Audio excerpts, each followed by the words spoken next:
datang di Forum Podcast Rumah. Oke guys, kali ini kita kedatangan dua bintang tamu spesial. Dan pada podcast kali ini kita bakal ngebahas tentang gimana sih caranya memperkuat dan mempertahankan persahabatan melalui komunikasi yang terbuka.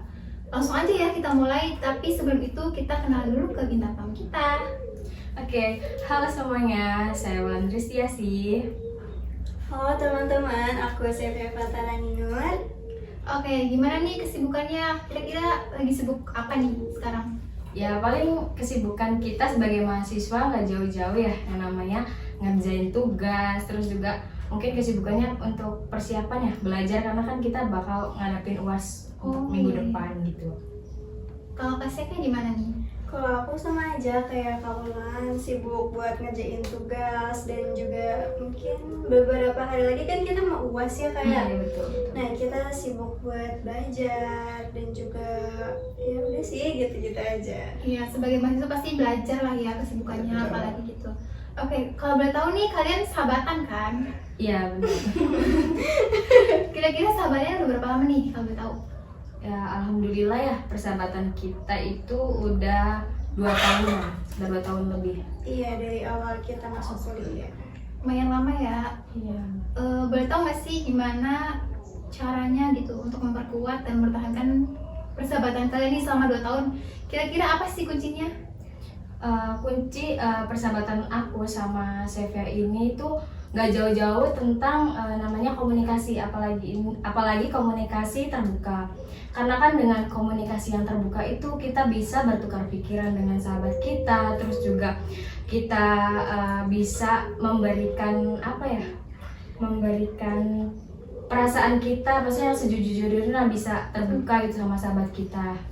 Iya betul juga, karena dengan adanya komunikasi terbuka itu kita bisa menyampaikan isi hati dan isi pikiran kita kepada sahabat kita. Karena kan gak selamanya manusia, terutama sahabat kita itu peka sama apa yang kita mau ya. Betul. Jadi kita itu jangan egois, kita jangan selfish, kita jangan mau di ngertiin, tapi kita nggak bisa ngertiin perasaan orang lain, terutama sahabat kita sendiri gitu. Dan aku dan Sevia itu udah nerapin komunikasi terbuka ini selama 2 tahun itu. Makanya nggak jarang kan, maksudnya orang kan pasti bisa ngejalin sahabat sama orang lain, tapi belum tentu bisa mempertahankan sahabatan itu dengan waktu yang cukup lama gitu. Makanya dari itu kita terus mempertahankan komunikasi yang terbuka ini di persahabatan kita. Berarti penting banget ya komunikasi terbuka itu buat persahabatan kalian. Sangat penting. Ada nggak sih manfaat lain gitu dari memperkuat hubungan kalian dengan komunikasi terbuka itu? Manfaatnya apa aja? Oke, pastinya tentunya banyak manfaat banget ya kalau misalnya kita nerapin komunikasi terbuka itu di persahabatan kita. Salah satunya tuh mungkin kita bisa meningkatkan kepercayaan diri kita, karena kan misalkan dengan sahabat tuh kayak kita bisa lah mengekspresikan diri kita, maksudnya yang sebenarnya gitu. Iya, maka dari itu tuh bisa memberikan energi positif bagi kita. Salah satunya meningkatkan kepercayaan diri kita, karena kita bebas berekspresi ya kepada teman.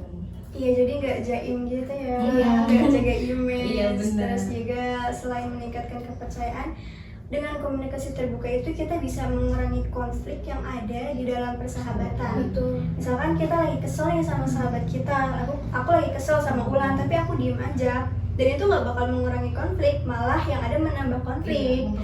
Betul, dengan adanya komunikasi terbuka itu, aku bilang nih, maksudnya lain kali jangan kayak gitu ya, aku nggak suka. Nah, aku mengkomunikasikan apa yang Wulan lakukan itu dan aku nggak suka gitu ke Wulan, tapi komunikasinya tuh dengan cara yang baik-baik, biar Wulan juga perasaannya itu tetap terjaga gitu, nggak tersinggung, ya kan?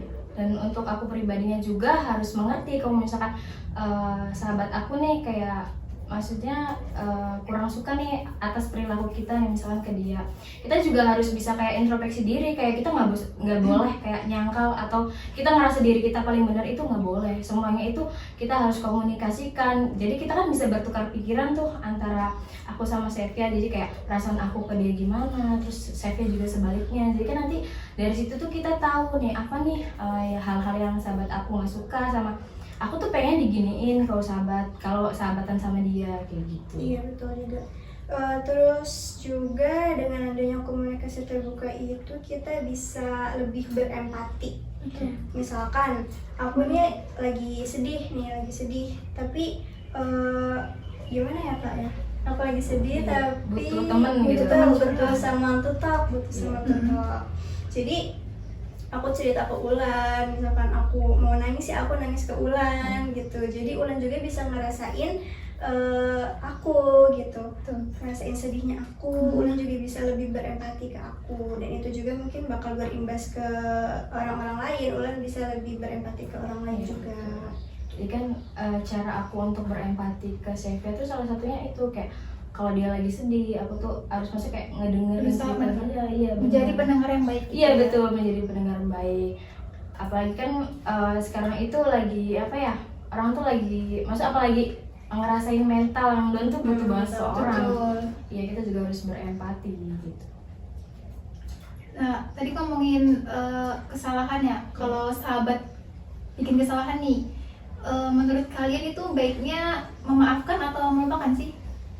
Kalau dari aku pribadi tuh tergantung konteksnya ya. Kalau misalkan emang dia ngelakuin kesalahan nih, maksudnya kesalahan yang menurut aku masih bisa Diperbaiki. iya, masih bisa diperbaiki tuh mungkin aku akan mencoba kayak komunikasi dulu sama dia, kayak kenapa dia ngelakuin hal kayak gitu, maksudnya kayak alasan dia gitu. Kalau misalkan emang alasannya masih masuk akal, terus atas perbuatan dia ke aku tuh kayak aku bakal mencoba manfaatin iya memaafkan Kayak banget ya. Instagram ya.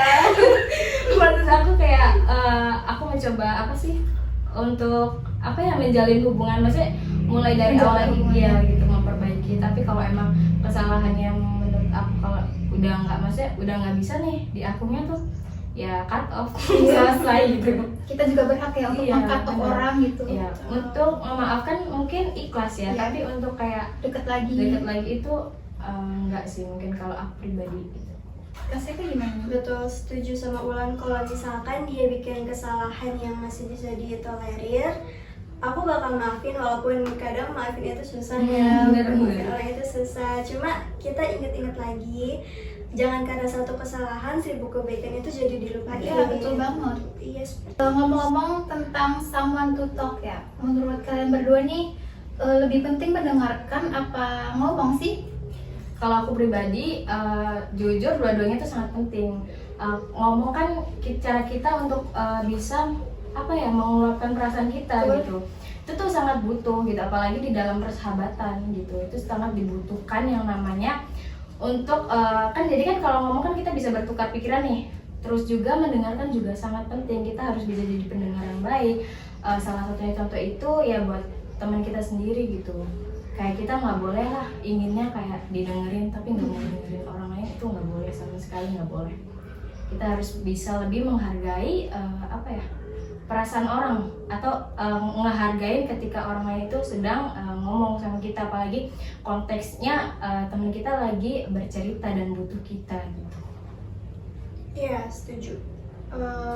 Dua-duanya itu penting, mendengarkan sama berbicara itu penting, tergantung situasi dan kondisi. Karena ada di mana orang itu cuma pengen didengerin, cuma pengen didengerin, nggak butuh nasihat atau nggak butuh apapun. Dia cuma pengen cerita dan cuma pengen didengerin. Nah, di situ tugas kita buat jadi pendengar yang baik, biar mereka itu nggak kapok cerita ke kita. Gitu, Kak. Mereka juga kan merasa tenang ya, Betul. nyaman gitu. Iya betul. Tapi kadang kita suka bingung nggak sih merespon mereka itu gimana gitu? Itu gimana cara nanganinnya kalau kalian?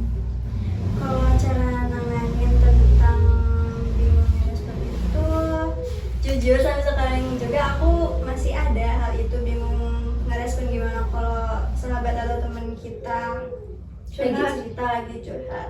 Tapi sebisa mungkin aku ngedukung apa yang dia rasain gitu. Misalkan aku sedih banget, kenapa sih dia kayak gitu misalkan. Nah, aku bilang iya ya, kenapa dia kayak gitu. Gimana sih, Kak? Agak bingung sih. Karena kan kita juga kadang belum nggak ngerti juga konteksnya, karena kita belum ada, maksudnya belum pernah gitu ngedapetin misalkan masalah kayak gitu. Jadi ya sebisa mungkin kita cari solusi yang baik, maksudnya kayak memberikan energi positif lah istilahnya, kayak dengan jangan kayak ya kasih pengertian yang terbaik lah biar dia juga terbuka juga pikirannya gitu. Gitu ya. Keren banget sih kalian berdua ya. Sahabatan udah 2 tahun Alhamdulillah. tapi udah keren banget pokoknya. Oke, buat tipsnya nih kira-kira apa ya? Gimana sih tipsnya untuk meningkatkan komunikasi terbuka dalam persahabatan gitu? Oke, jadi mungkin bagi teman-teman semua nih ya yang pengen ngejalanin hubungannya lama, jangka waktu yang lama gitu. Mungkin sih ini ya, kalian tuh harus jujur sama teman kalian sendiri, terus kayak terbuka. Pokoknya apapun misalkan kalian ngerasa kesel sama sahabat kalian tuh harus kayak mengkomunikasikan, maksudnya dengan perasaan yang jujur kayak gitu. Iya, harus terbuka juga. Kita nggak boleh ngedumel di dalam hati terus kita cerita ke orang lain tentang sahabat kita, itu bisa jadi konflik juga kan. Lebih baik kita omongin ke dia langsung apa yang kita nggak suka, tapi mungkin nggak di jam itu juga, nggak di detik itu juga. Nanti kalau keadaannya udah mulai stabil, udah lebih damai, tenang gitu, baru kita omongin apa yang kita nggak suka, apa yang kita rasain waktu itu gitu. Ya, terus juga kita juga harus pintar-pintar untuk memvalidasi perasaan sahabat kita sendiri. Jadi kayak sahabat kita lagi sedih nih, kayak kita ngejudge apaan sih lo, alay lo, gini doang. Nggak boleh gitu ya? Itu nggak boleh, sama sekali nggak boleh, karena bisa menyinggung perasaan seseorang. Karena kan kita nggak tahu ya, maksudnya titiknya dia tuh sedihnya tuh seberapa gitu. Jadi sebisa mungkin kita tuh harus bisa memvalidasi perasaan sahabat kita sendiri. Oke, tadi kan udah kasih tahu ya tips-tipsnya nih buat mempererat persahabatan. Ada nggak sih kira-kira tips lain nih buat lebih memperkuat lagi hubungan persahabatan kalian? Oke, jadi selain kita ngelakuin komunikasi terbuka, kita juga ngelakuin apa ya, kayak contohnya menghabiskan waktu bersama dengan kayak hangout, terus kayak ngerjain tugas bareng. Jadi kan dengan yang kayak gitu tuh kita bisa lebih dekat ya, lebih bisa mengenal sahabat kita tuh yang seperti apa gitu. Iya, intinya mah quality time bareng sahabat itu penting. Oke, jadi gitu ya tipsnya. Sangat membantu banget nih buat teman-teman di rumah yang mau mencontoh 2 bintang tamu kita. Lanjut ya. Oke, kalau menurut kalian nih komunikasi yang nggak sehat dalam persahabatan itu yang kayak gimana sih? Kalau menurut aku salah satunya kayak yang waktu Kak Ulan bilang, yang kalau kita lagi sedih terus ada sahabat kita yang ngejudge dia apaan sih kayak gitu, alay banget. Mungkin itu cuma bercanda, tapi kan kalau keadaan lagi sedih gitu kan bisa baper ya, bikin males cerita lagi, bikin males mengekspresikan perasaan kita lagi. Itu mungkin termasuk toxic sih. Terus juga kalau misalkan kita ngomongin sahabat kita nih di belakang, itu juga salah satu hal toksik di pertemanan gitu. Kayak kita ngomong di depannya apa, di belakangnya apa, dan itu nggak boleh dilakukan. Karena apa ya, ibarat sama aja kayak ngadu domba gitu. Terus kita juga salah apa ya, ngejelek-ngejelekin teman kita di orang lain tuh nggak boleh banget. Itu tuh kayak sikap negatif yang nggak boleh kita pelihara di dalam pertemanan. Ada lagi nih, satu lagi menurut aku yang paling toksik. Waktu kita cerita terus sahabat kita tuh kayak, lah lo mah masih mending, kita kayak saling ngebanding-bandingin gitu iya. ya. Aku paling benci banget sama teman yang ngebanding-bandingin kayak gitu. Itu sih menurut kita yang toksik. Ya apalagi udah ngebanding-bandingin, terus kayak kita nggak bisa ngertiin sahabat kita. Kayak misalkan sahabat kita lagi terpuruk, lagi ngerasa sedih, terus kayak tiba-tiba kita ninggalin, kayak bodo amat lah gitu. Itu nggak boleh. Jahat banget ya. Jahat banget, jahat. Itu fake friend berarti, fake Iya. friend. Apalagi apa ya, kalau kita lagi butuh-butuhnya temen nih, terus kayak tiba-tiba teman kita ngilang gitu, ninggalin, itu sih benar-benar kayak hal yang apa ya, bikin kayak kitanya tuh kayak rasa sakit hati gitu. Gak dianggap gitu. Bener, ya. Sedih banget nggak dianggap. Kamu pernah? Oke, Pernah stop. nggak ya?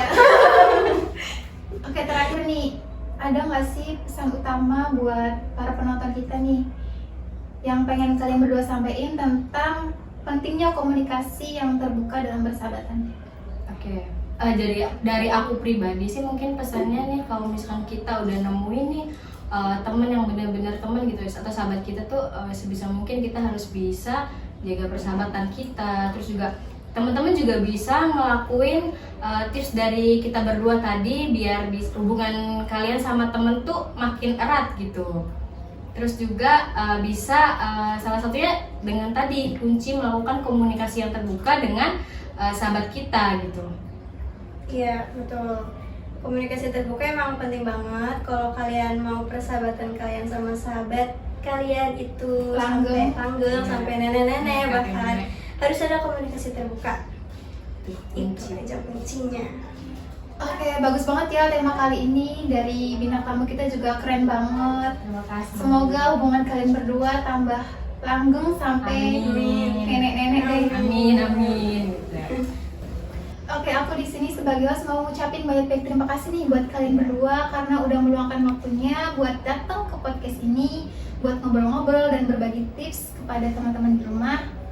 Terima kasih juga buat teman-teman di rumah sudah menonton dan sudah mendengarkan podcast kali ini.